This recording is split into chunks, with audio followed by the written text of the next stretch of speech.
Dans un monde où beaucoup ont la sensation de sous-exister, il existe une solution simple et à la fois challengeante pour vivre une vie qui vaut la peine d'être vécue. Et cette solution, c'est jouer ta note. C'est-à-dire te débarrasser des conditionnements qui t'empêchent d'être qui tu as réellement envie d'être et faire ce que tu as réellement envie de faire de ta vie. Quand tu réapprends à jouer ta note, tu détruis automatiquement tout un tas de blocages et reconnectes un niveau de kiff, d'énergie et de pouvoir sur ta vie radicalement différent. Jouer ta note est simple, mais pas facile. Et c'est pour ça que dans ce podcast, je te partage les clés qui permettent à mes clients en coaching et qui te permettront de démarrer ce chemin. Je m'appelle Charles Ariel, bienvenue dans ce nouvel épisode de Joue ta putain de note. Épisode sur le choix. J'ai vraiment hâte de faire cet épisode parce que le sujet m'inspire beaucoup, cette notion de faire des choix, prendre des décisions. Et en plus, en fait, ça doit faire, je pense, pas loin de 2 mois que j'ai pas branché mon micro pour enregistrer un podcast. Donc j'ai pas arrêté le podcast parce que j'ai des périodes où je suis plus inspiré et donc forcément après je les diffuse au fur et à mesure. Donc le podcast a continué, mais il y a des périodes où j'enregistre beaucoup, des périodes où j'enregistre moins. Et là, ça fait près de 2 mois que je ressentais pas forcément l'inspiration de faire un podcast. Donc cette notion de choix, parce que c'est un sujet qui revient beaucoup dans les séances avec mes clients et qui revient beaucoup aussi dans ma vie, puisque si tu es familier un peu avec mon contenu, tu sauras que c'est pas parce que je suis coach que je prétends avoir réglé tous les problèmes de ma vie, n'avoir plus aucune difficulté et être devenu un être humain parfait. Bon, je suis pas loin, je t'avoue, je suis pas loin de la perfection, encore un pas, et voilà, non. Mais j'ai toujours des challenges à relever et le choix, c'est un vrai sujet pour moi. Donc, difficulté à prendre des décisions, ou alors le fait que prendre beaucoup de temps avant de prendre une décision, peser le pour et le contre, analyser, voire suranalyser la situation, et puis finalement repousser le choix pour vouloir prendre la décision parfaite. Et voilà, chaque jour on est tous confrontés à des choix qui vont de qu'est-ce que je mange ce midi, à quel boulot je choisis, à est-ce que je choisis telle fille plutôt que telle fille ou tel homme plutôt que tel homme. Et aujourd'hui, tu entends le magnifique bruit d'une rivière derrière. Donc, je m'étais dit, je vais prendre un chemin calme. Il est calme, mais il y a la rivière derrière. Voilà, c'est un podcast nature.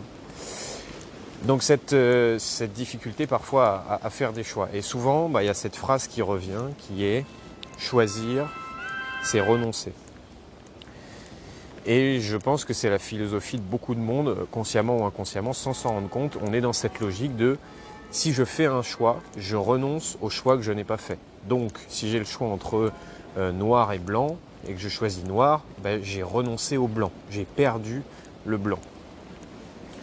Et souvent, ce qui nous empêche justement de prendre ce que j'appelle des vraies décisions, et non pas des demi-décisions, donc des vraies décisions, c'est des décisions à partir de soi, donc où le regard est porté vers l'intérieur de qu'est-ce que je veux, qu'est-ce que j'ai envie, et pas qu'est-ce qu'il faudrait que je choisisse ou qu'est-ce que les autres attendent que je choisisse. Donc une vraie décision, c'est ça, c'est une décision qui part de l'intérieur et c'est quelque chose d'affirmé où on n'est pas dans le compromis, où on n'est pas de... Non, c'est posé, c'est clair, c'est net, c'est je choisis ça, j'ai tranché. Voilà. Décider, dans le mot décider, tu as id comme dans insecticide, suicide, etc. Et id, ça veut dire tuer. Donc décider, c'est tuer les autres opportunités.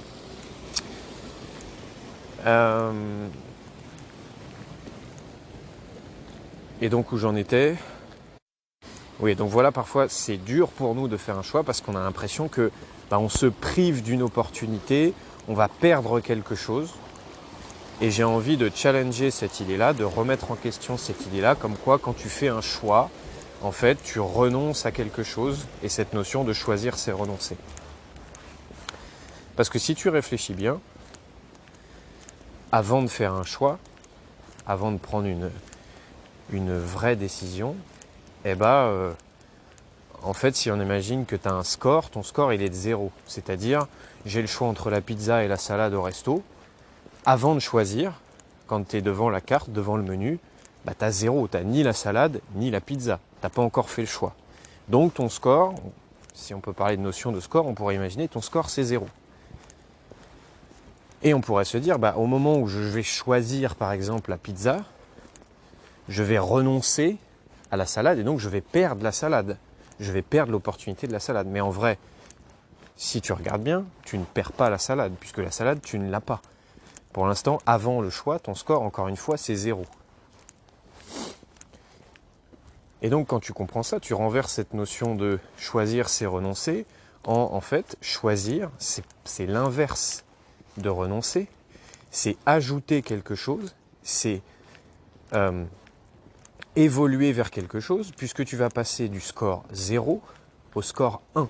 Puisque quand tu vas faire un choix et t'engager, et prendre une vraie décision de « ok, je prends la pizza », là, comme tu as fait un choix et tu t'es engagé, ton score, ça va être 1. Puisque là, tu as un plat avec toi. Avant ça, ton score, c'était 0. Donc en fait, en prenant cette décision, en faisant ce choix-là, eh bien, tu viens ajouter à ton expérience. Et tu n'es en aucun cas en train de perdre quelque chose, puisque avant que tu aies fait le choix, de toute façon, tu n'avais rien. C'est exactement pareil entre, j'hésite entre sortir avec Bertrand ou avec Mohamed. Et je me dis, si je choisis de sortir avec Bertrand, je perds Mohamed. Ou si je choisis de sortir avec Mohamed, je perds Bertrand.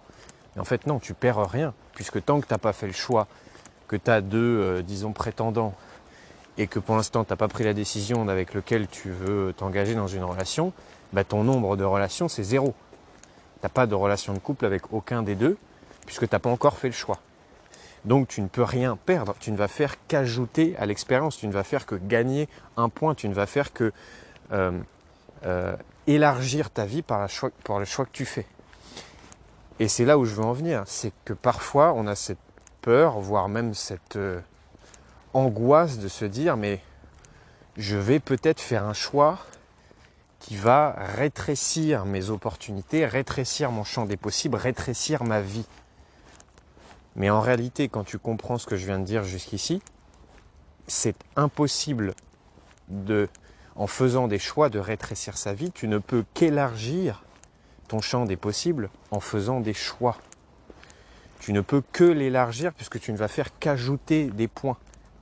Puisque en t'engageant dans ce choix, que ce soit le choix de la pizza ou de la salade, de Bertrand ou de Mohamed, de ce travail ou de cet autre travail,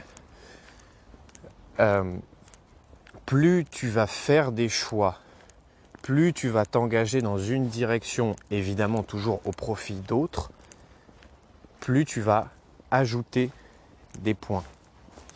C'est difficile pour moi, parce que c'est plutôt clair dans mon esprit, mais c'est difficile pour moi de trouver les mots justes pour essayer de te faire comprendre cette notion qui vraiment pour moi n'est pas juste un petit jeu de mots ou un petit truc sémantique, une petite astuce, mais c'est vraiment un changement de compréhension, de vision des choses sur ce que c'est un choix et ce que va avoir comme conséquence un choix. Parce qu'encore une fois, souvent on a l'impression, je vais faire un choix, et donc notre focus est sur le choix que j'aurais pas fait. Et on est sur, mais peut-être qu'avec ce choix-là, ça aurait été mieux. Mais peut-être que j'aurais dû choisir ça. Mais peut-être que machin. Et parfois même en ayant pris la décision, on est toujours en train de regarder en arrière, en train de se demander, est-ce que ça n'aurait pas été mieux avec Mohamed ? Et donc, quand tu renverses cette logique de choisir, c'est renoncer, et que tu comprends que choisir, c'est ajouter, et que tu ne perds rien puisque ton score au départ était de 0, eh bien là, ça change ta capacité à pouvoir faire des choix et faire des choix de manière affirmée, sans culpabiliser derrière ou te demander si, entre guillemets, tu as fait le bon choix. Parce que derrière cette notion de faire le bon choix, ça veut dire que tu imagines qu'il y a un choix qui va t'offrir plus de bonheur, plus d'opportunités, plus de ça, et un mauvais choix qui va t'en offrir moins.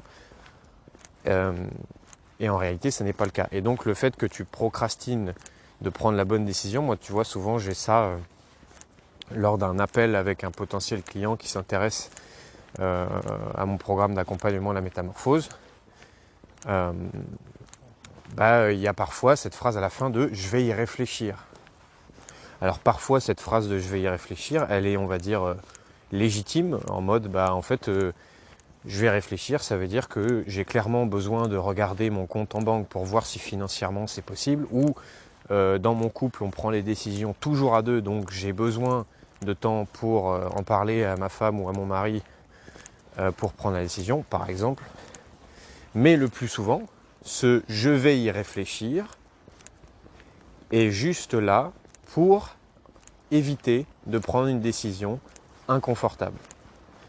Je vais y réfléchir, la traduction, ça pourrait être « j'ai trop peur de prendre cette décision inconfortable, donc je vais décider de dire « je vais y réfléchir » et je vais finalement repousser le moment de cette décision inconfortable, mais mon intérêt est juste de repousser cet inconfort, puisqu'à un moment donné, il y a des décisions qui sont inconfortables, et moi, il y a une phrase que j'utilise souvent, c'est pas de moi, mais c'est décision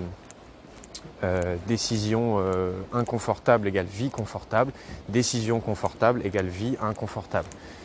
Si tu es sans cesse en train de prendre des décisions qui sont confortables, à court terme, forcément, ça va créer une vie inconfortable à long terme. Je te donne un exemple un peu bateau.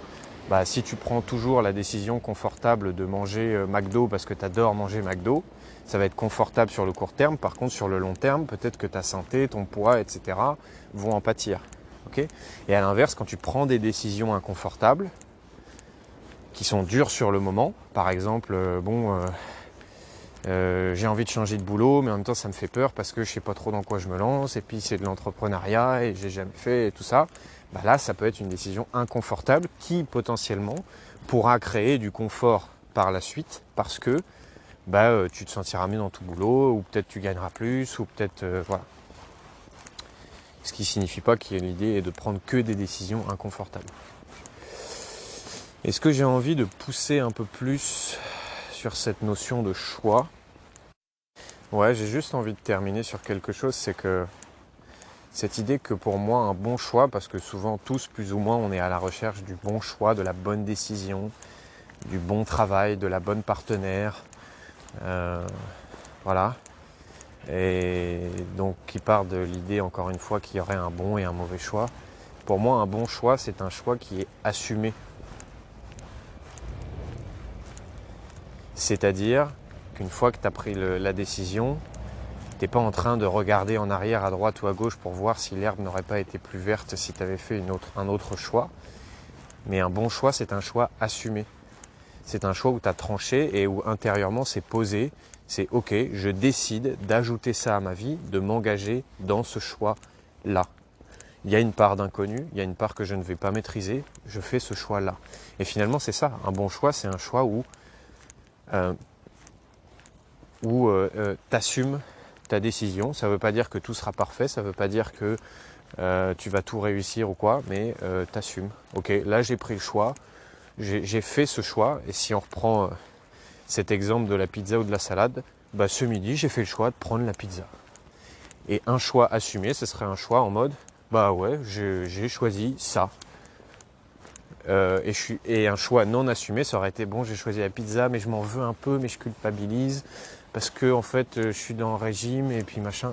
Non, un choix assumé, c'est un choix. Ok, j'ai pris la pizza. Ouais, je suis en plein régime, mais je fais le choix assumé de prendre la pizza. Je vais pas faire ce choix et en plus me culpabiliser et me dire que peut-être c'était un mauvais choix. Non, un bon choix, un choix assumé. Voilà pour cette notion de choix qui est hyper vaste, et il y aurait plein de trucs à dire sur ça, mais j'avais vraiment envie dans ce podcast de renverser ce regard sur choisir, c'est renoncer, et de remplacer par choisir, c'est plutôt ajouter et mettre des points dans son escarcelle. Comme dirait une de mes anciennes clientes, absorber du contenu c'est bien, mais ça suffira pas à te transformer en profondeur. Donc si tu as envie d'aller plus loin que le contenu de ce podcast et que tu veux te débarrasser des blocages qui t'empêchent de faire passer ta vie à un autre niveau, tu trouveras dans la description de cet épisode les infos sur mon programme d'accompagnement La Métamorphose, qui est un programme d'accompagnement de 3 mois. Je pense que le meilleur moyen que tu vois si ce programme il est fait pour toi, c'est juste que tu regardes les avant-après vidéos que tu trouveras en cliquant sur le lien. D'ici là, comme d'habitude, je te souhaite de jouer ta putain de note.